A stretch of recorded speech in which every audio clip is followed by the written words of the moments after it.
It's Mark Evans, and welcome to the podcast where we talk with RevOps and GTM leaders about the strategies, systems, and stories behind high growth companies. Today, James MacArthur and I are joined by Rachel Nazhand, VP and Chief of Staff to the CMO at Zelis. Rachel's the person you call when you need to make an organization run better, from RevOps to systems to all the KPIs, workflows, handoffs, and processes in between. Rachel, welcome to the show. Great to be here. I'm personally very excited that you're here because you and I have been friends for a very long time. And we spend a lot of time talking about what we've been doing, a lot about what we haven't. But in this case, would love to hear about something that you've been doing recently or a project you've completed recently and that you're really proud of, that you feel like it went really well, and why? Why did that happen? What drove it? As a bit of backstory, I was complaining to James that this is such an open-ended question, I didn't know where to start. Not that everything is going well specifically, that I love constraints. Operators love constraints, so I had to create my own. And so I thought what might be most fun to talk about is the problem that plagues all of us, which is the big P of prioritization. Because we can do anything, but we can't do everything. And there's not an organization out there that knows where the bottom of their to-do list is, ourselves included. And that's been a huge focus for our team. But I think everybody in 2025 is not getting caught up in the do more with less mindset, which is appropriate. But what are you actually doing and why are you doing it? It feels like what I read earlier on a post. We're going through project planning. And I read it, and on there, someone literally explicitly wrote, someone had said, should James be the project owner for this? And the other person goes, James cannot do everything, find someone else. We see that a lot of new these days. But I feel like as operators, it's something that we constantly run into, especially in what you do at Zelis and what you've done throughout your entire career, is this constant machining of parts internally where you're sitting there and you go, okay, that edge is really sharp. Let's take that over there and round off the edge, or maybe that needs to be connected to something else so we don't have quite the sharp edge on it. And it's something that becomes really hard because all of a sudden you own the joint there for a while until you hand it off. So what are some of the things you've seen or done to help get through the de-ownership cycle of the whole thing when it comes to taking the projects that you have kicked off, run, got going, and now it's into, all right, it's a thing and I don't want to own it anymore. What's your process look like? You're my executive coach now, so thank you for that. This is James therapy. We're all invited. We love to collect. And there's certainly an angle of prioritizing our own lists that can become daunting. So I have a personal mantra of, one, I should always be working myself out of a job. And then the unspoken part is into a new one. And so what I always look for is a couple of maturation points where, one, I'm no longer the best person to do that thing, to be that bridge. Oftentimes, I love to be the 1 to 10 operator where something exists, but I've made it better. And then I've handed it back to someone that's even better than me. And so you've got to look for that. And right now, living in this age of AI and automation on steroids, there's so many opportunities to build it manually, own it until you know you've got at least most of the kinks out, and then put it into a process flow or into a tool or into some sort of agent that can take it over for you. So I would say encouraging first pass, if you want tactical advice, I always look at all the work I do on a monthly and quarterly basis and say, what have I done more than a couple of times? And is that right to give it away? Do I give it to a person or do I automate myself out of it? So that's step one, even if it's simple as creating an agenda, recurring agenda, or reviewing pipeline, or handing off a deck or a recurring meeting. That's step one. And then step two is to look at what would happen if you stopped doing it. And that can tell you what's left over that needs to be fixed. Sometimes we hold on to things just for the sake of it. It's scary to give it back. One, as an operator, you might think that means that you lose your footing. especially in a virtual environment when I don't get to see my peers face to face, or two, that you'll backslide. And oftentimes neither of those things are the case. So sometimes even experimenting with taking a 2-week break and seeing where the pain pops up in the system, like the vacation pause. The other piece of it is if tried to give it to someone, because if you can't explain something, you actually don't know it very well. And so the act of quite literally teaching someone to do your job will tell you what parts of your job are able to be packaged up and what need to be fixed yourself. So oftentimes it can be a forcing function for you to get your own act together a little bit more. That makes a lot of sense. I'm going to liken this to my personal hobby, which is grilling, where it's at the end of the grill, you can just sit there and go, okay, I'll take a package of beets that have been wrapped up and just throw it in the grill at the end and just sit there and go, you know what? This can chill. This can chill and it'll be fine. These will end up just fine. And you can do that with certain things where I can put something not on the back burner, but you can almost put it in a place and go, you know what? I feel like this is in a good spot. Let's set it over here. Forget about it for a little bit. We'll come back, see if it's still in a good spot. And if it is, maybe that one I can just leave steady state. And then there are other things like the zucchini you just threw directly on top of the fire where you're like, you know what? Somebody's got to flip those. I don't know where I was going with that, but I feel that's the right kind of analogy there. All I know is that I'm really hungry right now. Rachel, I want to pick up on something you mentioned involving AI and doing more with less. That seems to be mantra these days, whether it's BizOps or RevOps, is that AI is making us move at a frenetic pace. It's supposed to make our jobs easier, but it seems to be making our jobs more complicated and complex. Going back to your thoughts about prioritization, does AI make things a lot more complicated? And how do you get that mixed together so that AI is actually making your life easier, helping you make the right decisions at the right time? Mark, I love how I've asked that question because it's billed as this thing that will make our lives easier and will give us all this free time. And it's the industrial revolution on hype cycle times a million. But what a lot of folks are finding is what all of us that lived through the automation and Zapier days of a decade ago found, which is the garbage in, garbage out problem. Mm-hmm. And you can't automate something that is broken to begin with or not able to be articulated to begin with.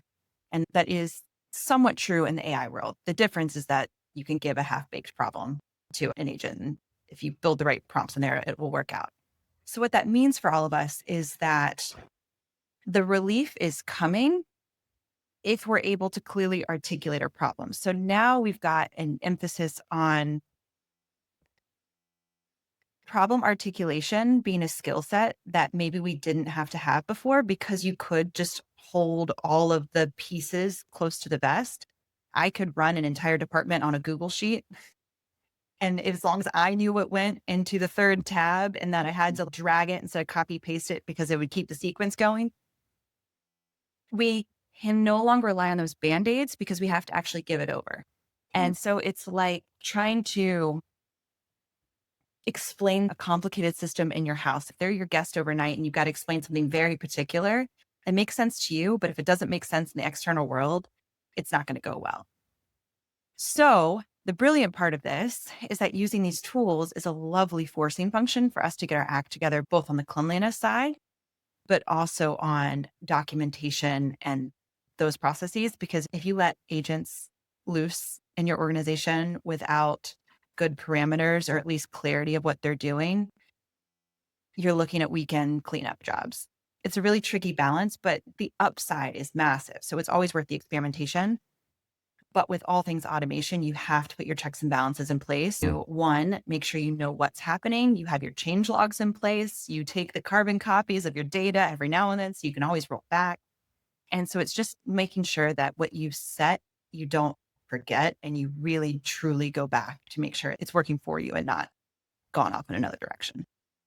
If an operator is looking to incorporate AI more and they exist in the same kind of world where all of us do, where all of our data is popsicle sticks and bubble gum, but organized, how would you recommend they get started? What are the first steps into that world that you would take to organize things in a way where you could actually start getting out insights that matter for teams? On the people side, start by working with stakeholders that have a high tolerance for ambiguity and have a high level excitement to give you feedback. So we'll start with the people side first, because if you're trying to do any sort of change management around this, you've got to work with people that'll be with you in the trenches. On the choosing an area side, oftentimes we try to inject AI into the new things that we're working on, which is interesting because then you don't really have a baseline to compare it against whether or not something's working. So I would actually encourage going to the mundane first and experimenting with things like internal updates and doing side by sides of maybe running some sort of agent or something in your CRM to tell you about pipeline hygiene or deal progression, and kind of putting it up against your current process and running parallels for a little bit as well. From there, I think running small sprints with people on your team to try these 6-week boot camp type things, or in AI, that's like lifetime in AI, right? 6-day boot for people to build their own. And so we're actually launching that in a couple of teams right now, where we're focusing first on personal and team efficiency for getting people really comfortable with tools. And we're on a specific platform internally in my day job, but we are constantly running ways to safely experiment and measure the impacts of it. So I would start with 1, something you understand, people that you can work with very easily. 2, a process that is well documented and understandable and has a baseline of what good looks like. And then 3, stitch it together and make sure you understand what these pieces are. Document the web again, and really just understand what you're putting out there into the world. It almost sounds like how we start data governance stuff. Mm-hmm. But instead of in the beginning where you're going and grabbing every stakeholder who could possibly matter and has the wrenches to throw into the gears, you're finding the stakeholders who are willing to get a little weird in their day-to-day. And you're like, who are the people that are actually looking to break the way they're working right now? And digging a little deeper on that, it sounds like you're building the car and then giving the keys to the team a little bit. How do you build the rails around that? I know one of the deaths of all process is the end user. So how do you actually avoid some of the pitfalls that we run into with different processes? I don't know, CPQs that aren't new, but yeah. First, stop by your neighborhood compliance and privacy team to make sure you're using approved tools and software, and then read the data policy of the tool or software that you're using. It sounds simple, but it is the difference between keeping your job and not, and your customers interrelated. The second point is celebrate the innovation. It sounds so low tech, but we also meet. Currently, it's about biweekly. We're talking about potentially upping the cadence, meeting and having people demo what they've built to build excitement around it. It's a way of sharing without feeling like you're micromanaging or you're expecting a certain output. It helps people get inspired. The other piece of it is to make it clear who has ownership over certain domains.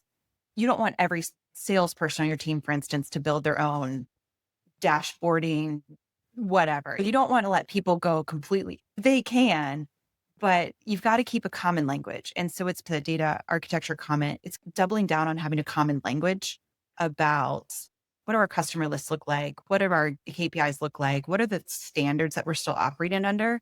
And then automate around that, just so that people have a reason to come back to the nucleus every single time versus going off into 100 different directions, because it can get funky. So I think the easiest way to do it is to get people excited to share, because then you don't feel like you have to chase them down for updates. And then the second one is to really streamline what your expectations are as a group overall.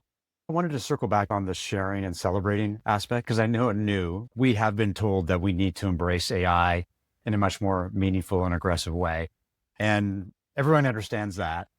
But I think as much as we are looking for guidance from the top down, a lot of the inspiration and excitement comes from the bottom up. What are your recommendations in terms of providing a forum so people can share what they're doing, why they're doing it, and then having systems in place where you can apply the guardrails or you can apply the priorities so that you're investing your time and effort in the right tools as opposed to things that don't really matter.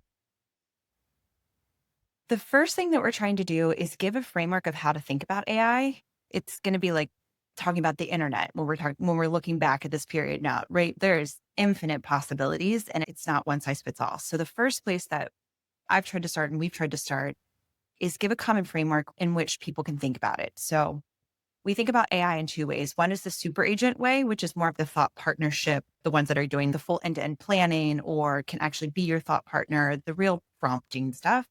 And then there's the point solution. AI is a tool. So that's the one-to-one replacement of a task. Build this deck based on these 5 bullet points or rewrite this email, right? That's point solution type AI.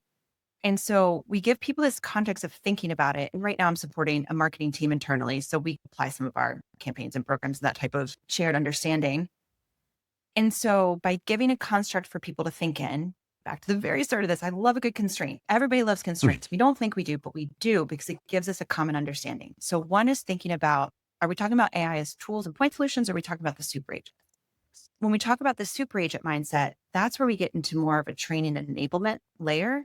And so right now I run these little courses about prompting. What kind of prompt frameworks are particularly helpful? We're currently a co-pilot shop. So what works best in those tools? How do you use it? So then go back to your question of how do we bring people together? When we bring people together, one, we ask for input, but two, we also solicit the different functions and how they're using it. How are you using the embedded tools in a HubSpot or a Salesforce, et cetera, versus how are you thinking about these end-to-end recurring prompts or recurring agents? By giving people these kind of, are we talking about breakfast, lunch, or dinner, right? You're going to talk about different things rather than say, talk about food. When you start narrowing it down, you give people permission and you also give them a shared language of how to show up.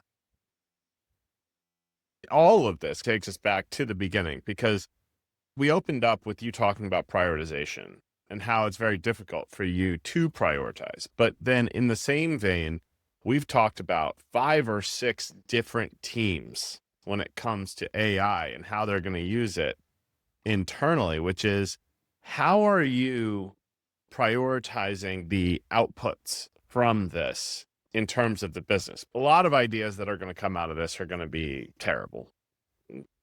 I mean, I know most of the ideas. Educational, James. Oh, yes. It's a learning journey. I'm sorry. The journey's more important than the end. Yes. But then you're also going to find there are going to be a lot of ideas that are great, that are worth shipping. And so for me, I'm wondering, how are you prioritizing that work against your own team? How are you actually going to take the ideas that come out of this and are truly worth incorporating into your day-to-day?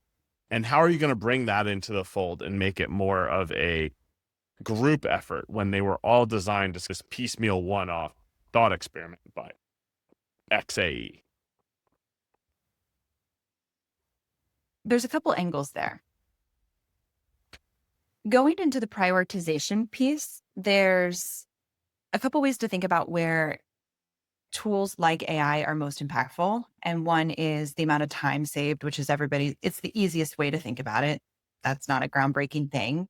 And the other piece that I like to think about is the hidden time savers, which comes in the form of usually handoff points, which is something we don't tend to measure. So we might measure that it takes James an hour to put together an end of week report. So when you use AI, now it takes you 10 minutes and therefore it's a reduction in time. What we don't think about are what I call the assembly line tasks or processes, where James might do something for 10 minutes, then goes to Mark to review for 5, and then it comes over to me for another 15. But I've forgotten to do my review. So now James is actually asking Mark if Mark's handed it off to me, and that's another 10 minutes that nobody's accounted for. So when you think about complexity in process and all the hidden friction of that and all the tracking it takes behind it, those are amazing candidates. But what ends up happening, especially in larger organizations, is that nobody has visibility of the end to end. And so you lose track of that as a perfect candidate for these types of agents, if nothing else, to keep an eye on the box as it goes through the assembly line. So when we think about prioritization and what is impactful versus what is a learning moment, you really got to think through how many people it touches and how much change management is required to get it out into the ecosystem. So what we are doing internally is a couple of different things. One's documentation and the celebration and kind of the elevating of that. And then the second is thinking about these things in terms of incremental improvements. Again, that kind of falls into that tool bucket for the most part, or the real step change stuff, especially from a marketing lens. Any marketer right now is talking about AEO, the automated engine optimization or AI engine optimization. I've heard the A represented a couple of different ways, but the new SEO of how do you get the LLMs to talk about you and surface up what you want them to surface up. We think about that as a really big opportunity for step change impact in the AI space, and then all the inputs in to get it right and all the outputs to leverage the tools. When we're prioritizing, we think about what is the most meaningful long-term change, what is telling us something new and exciting, and what you have to be careful about is with any process, it's not unmanaged. It's like when you buy your first house, you think it's going to be easier because you have all this space for your stuff. But now you have more and more stuff to manage in your house. And suddenly you're watering 17 plants every Saturday, and your days are actually full of more tasks. It's that kind of mindset of making sure everything you introduce has a purpose and is additive, and be willing to kill your darlings and put them back on the shelf. That's interesting. It's almost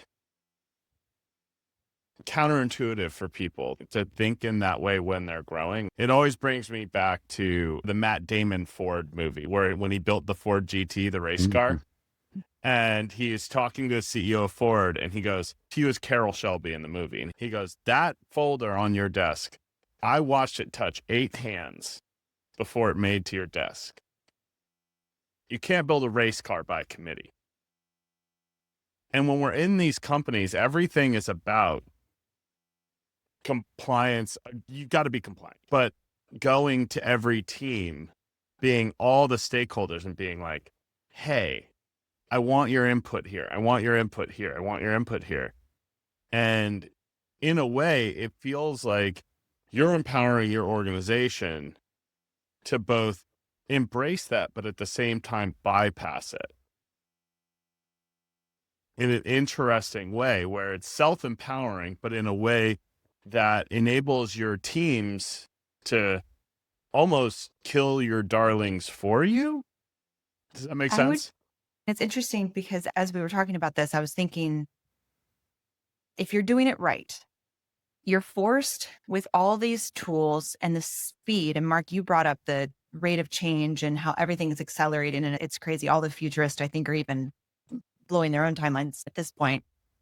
But it forces us to focus on impact over input, where before the act of doing the work was the thing that we measured, and the inputs were really important, and they still are, certainly. But now, if you're leveraging these tools properly, you can really focus on impact, which is why we have these 8-person billion-dollar companies now with 6-month growth cycles, because they're able to leverage the tools to get that efficiency out. You never want to sacrifice visibility. I think that's a big difference. And that's one of the things that these like assembly line type operations can get you, right? If everybody touches the report, we all know the report exists. And so it's refocusing your effort on really airtight communications, which is one of the things I love to build in organizations. It's one of the most overlooked ways to leverage an org chart. Org chart just tells you how information flows, period. And then there's like reporting and performance reviews, whatever, but those are all just things, that's just all forms of communication.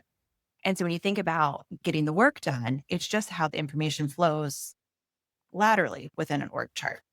You want to make sure that people have visibility into the information they need to do their job, and visibility into how to make their inputs more impactful to the overall organization. So it's surfacing back out the so what at the end of the day versus the here's what I've done. Easier said than done. Always easier said than done. It is so hard to simplify in that mindset, but it's crucial if we're going to keep moving forward without noise. In my world, content marketing, one of the things I say a lot, especially with AI, making it easy to scale content for the sake of content doesn't matter unless it moves the needle or makes an impact. When it comes to BizOps and RevOps, there's this love affair with automation. Everything needs to be automated.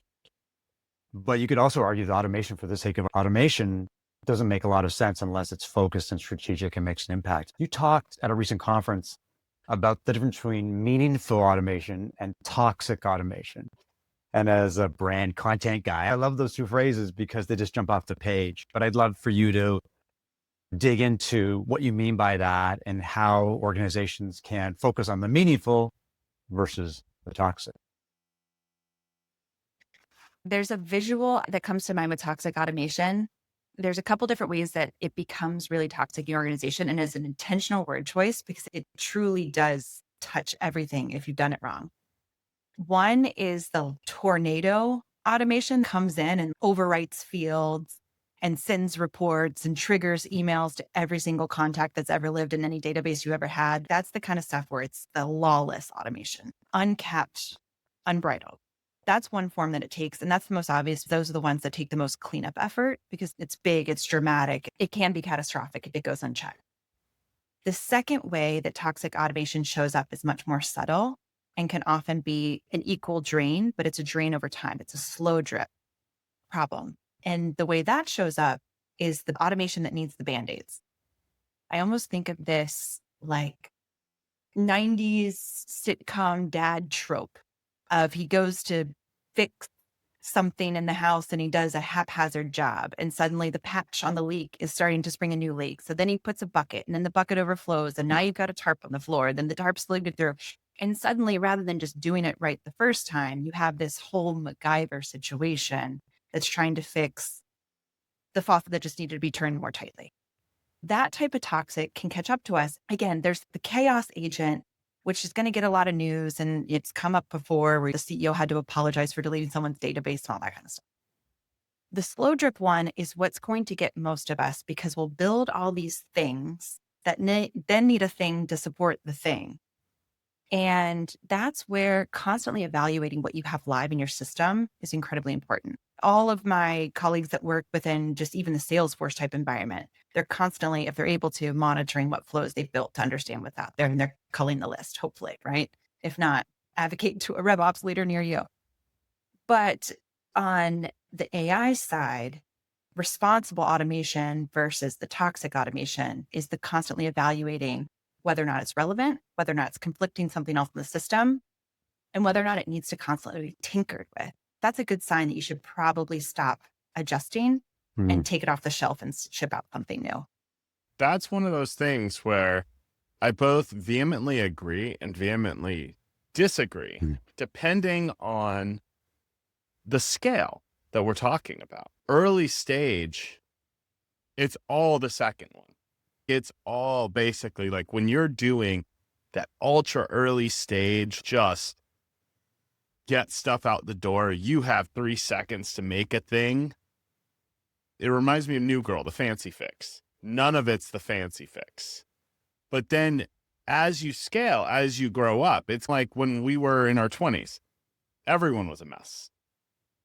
And now, as we grow up to our early 30s, as it were, no, but now it's okay. You're regimenting your life in a very real way. And it's the same thing with business, where in the early stage, you need to allow yourself that. And I think that it can hurt a lot to take too long to build certain things. But then at the same time, once you get a certain point, that'll kill you. And it becomes the systems trap, at which point your maintenance levels become crazy just to maintain what should already exist. I love the idea of tornado automations. We had something that changed 400 accounts in October of last year, still dealing with it to this day. So watch out for that. But I both 100% agree and disagree. I love your take on what I just said, though, because, yeah. I agree with you. I love an early stage environment. I've worked pre-seed. I have worked really tiny companies, and I don't want to misconstrue that you shouldn't just ship it. Mark, you even said this, not everything needs to be automated. Built? Yes. Automated? No. And that's the difference, because, and actually to that end, in an early stage company, you are changing your identity and your processes and your business identity so rapidly that you're outgrowing yourself all the time. And so if you've automated this thing, odds are that you've outgrown all of the parameters that you set in the first place. It's not that you shouldn't do it. It's that you should evaluate it even more often to understand if it's still even relevant, because otherwise what happens, think of the Salesforce filter problem. Your very first dashboard that you set up, you have 2 AEs at your company. Even better, ICP. You're building ICP and you're selling into 4 titles. And so you manually type in Director of Operations, VP of Operations. And suddenly now you're a 2-year-old company and your ICP is robust. And we love a good weird title out there. So now you have the Salesforce filter or report filter or CPQ filter, or whatever it is, that is maxing out the character limit. Now you have 4 different reports to give the same information because your field is so crazy. What you should have done at some point is taken a step back from that rule and said, are we still doing this the best way possible? Probably not. Then it becomes an automated field. There's all kinds of ways you can solve this stuff.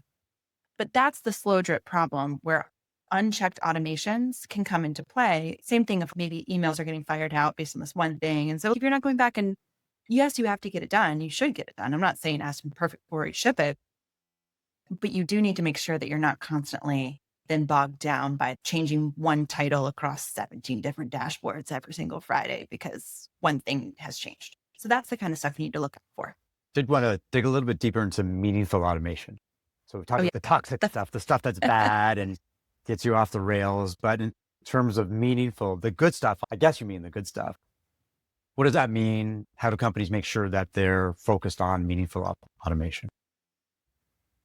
Meaningful automation should empower your teams to work differently, not just faster. Faster is the low-hanging fruit, but differently is where the real unlock comes into play. And so I think about this in terms of being able to put people in their zone of genius. So on the content creation side, it's not necessarily just the copywriting. That's the easy one that people think about, that you can just have AI write it for you. It's thinking about, can you have AI be a thought partner on how to slice it for different platforms based on your previous performance over the last 12 months?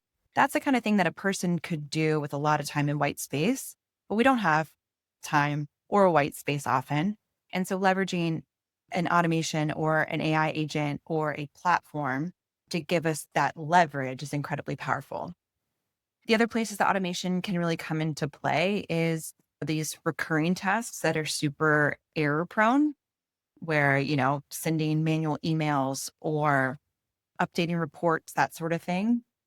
Anything that really gives you and your team leverage, and then really celebrating what those improvements can do for the team overall is incredibly important. So positive automation comes into play in a lot of different ways, but also what it can and should do is it forces your team to get really clear about a shared baseline. And I think that's the kind of stuff that it pushes the conversations to build the flow chart, to create the visual, to make sure that when you say X, I'm also saying X. It's a good health check for a company or a team that they're operating at the same wavelength. It's so funny because everything circles back to 2 principles that I'm hearing, which is keep it simple, like the KISS principle, all of our lives. Keep it simple. And you mentioned this earlier, which is communicate, which again is keeping it simple. No action movie would be longer than 20 minutes if everyone just talked to each other.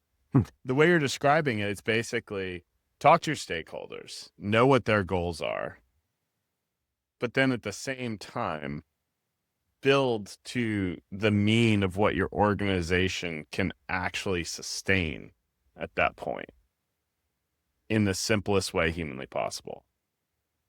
And simple doesn't mean it lacks complexity. Off the cuff, my thought would be simple means you can understand it. There's a quote, I would have written you a shorter letter, but I didn't have the time. It's easy to be verbose. It's easy to just get things out there. It's easy to build something and set it out. It's hard to understand why you're doing it and explain that why to other people. And what I think about when we talk about keep it simple and just a principle of automation or AI, if you can't understand it, you shouldn't automate it.